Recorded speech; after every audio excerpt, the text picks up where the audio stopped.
My story's called Today's Special, um, and it's a story I've worked on and off for a few years. Mom never knew how to show us she loved us, except in the time-honored Korean tradition of harsh criticism and jeers. Why you get two B's? Mom demanded scornfully when she saw my report card in my junior year of high school. But Mom, I got four A's, I said defensively.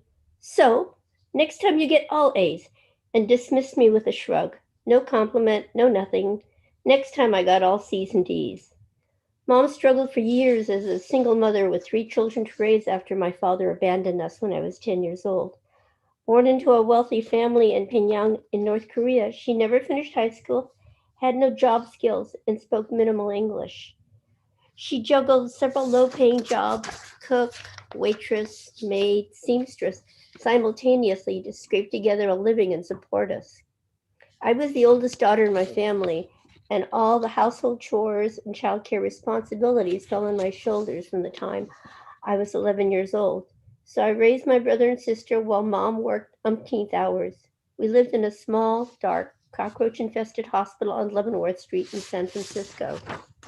Considering mom never learned how to cook until after she married my father, a Hawaii born soldier in the U.S. Army of Korean descent, she was amazing in the kitchen. She couldn't read English, never owned a cookbook in her life, had minimal cooking lessons, and yet all she needed to do was taste a dish once or twice, and she could duplicate it and even improve on original recipes.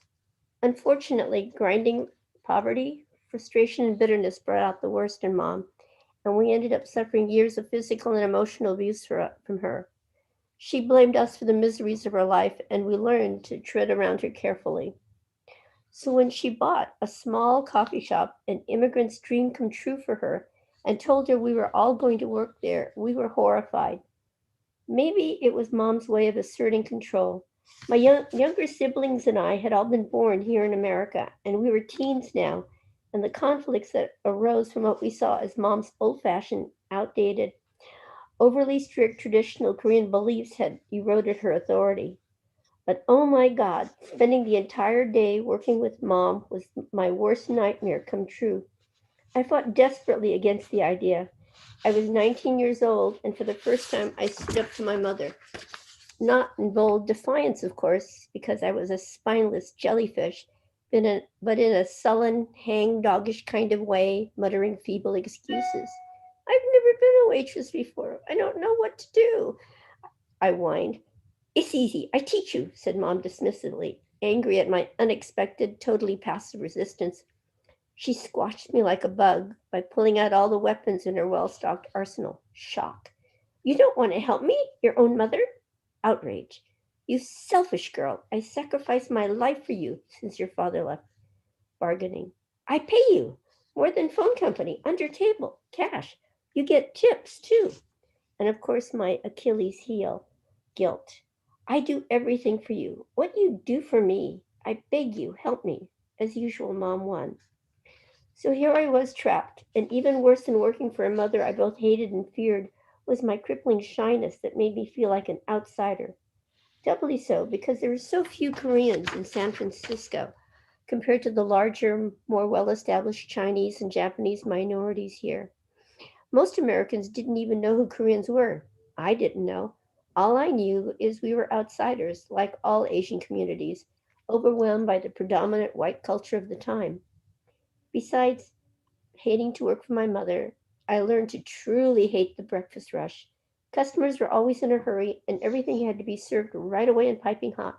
Plus, there were just too many goddamn choices, which meant there were multiple opportunities to mess up, especially for a timid, inexperienced waitress like me.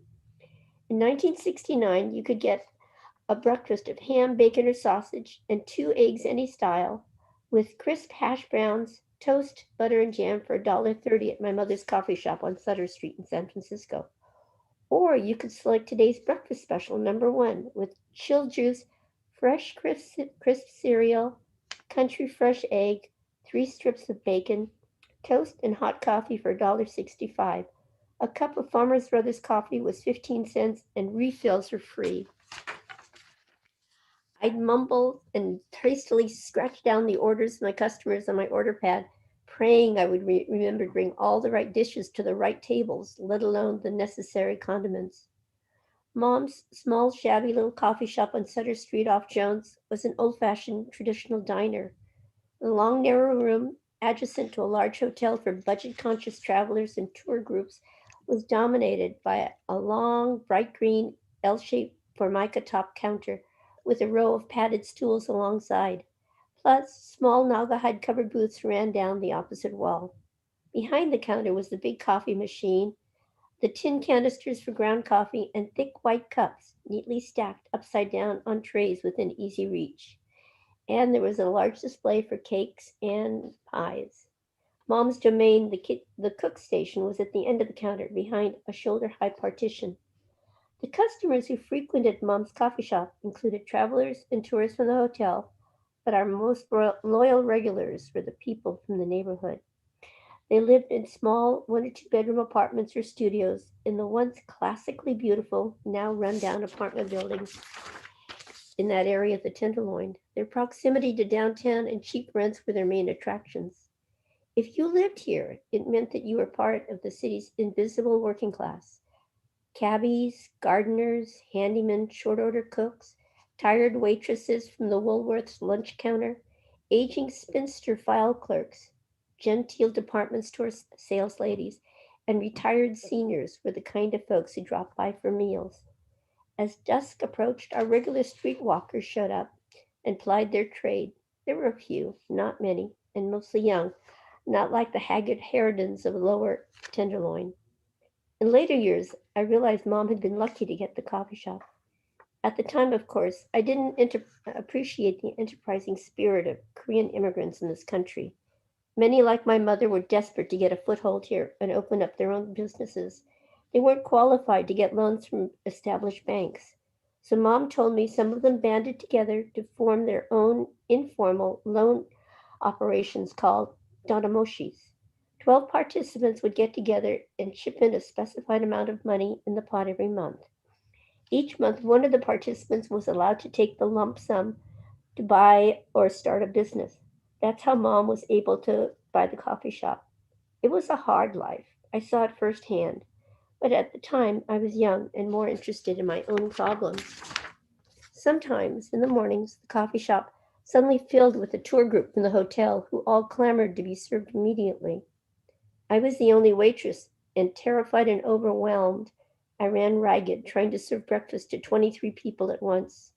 On really bad days, I ran out of glasses and silverware and frantically washed and dried them in the tiny aluminum sink behind the counter between taking orders, serving customers, pouring coffee, giving them checks, handling the cash register, and clearing the tables. The reactions of unhappy customers who received the wrong order or whom I forgot to serve weren't half as awful as my mother's screaming Korean accented rage when I made a mistake, as she berated me in public in front of everyone. You stupid! How you make mistake? What wrong with you? They asked for scrambled eggs. You told me over hard. Now I throw away food. Cost me money. All your fault. How I get such a stupid daughter? Mom's venomous tongue lashings left me cringing and dying inside. Sometimes during those first few months, especially, I felt like the customers who gave me tips only did so because they felt sorry for me. After a few months of misery, it became obvious that my poor waitressing skills and inability to communicate were having a negative impact on the tips I'd hoped to earn. I was in despair. My social awkwardness translated into uncomfortable interactions with people. I could barely make eye contact with people because I was convinced I'd see the same critical contempt in their eyes that I saw in my mother's when she beat me or yelled at me, and that I saw reflected in the mirror when I looked at myself. Poverty, social isolation, and a dominating immigrant mother who I felt was sucking the life out of me all contributed to my overwhelming feelings of alienation and failure. I hungered for the normalcy I read about in books and saw in TV shows and movies. I yearned to fit in. I saw the vast gulf between other people and myself, and I didn't know how to bridge it. I needed guidance. Finally, in desperation, I turned to the most reliable resource I had, the woman who'd always been there for me. who offered sound advice and demystified important issues of everyday life in America for me. Dear Abby, I read her daily column in the newspaper religiously. I learned so much. What? You're supposed to have guest towels in your bathroom? What are guest towels? Really? There's a proper way to hang toilet paper rolls? And most importantly to me, how to be popular. According to Dear Abby, the secret to good conversation is to show interest in others. Well, okay, I thought doubtfully. So over the following months, I applied myself doggedly to my personal self-improvement project.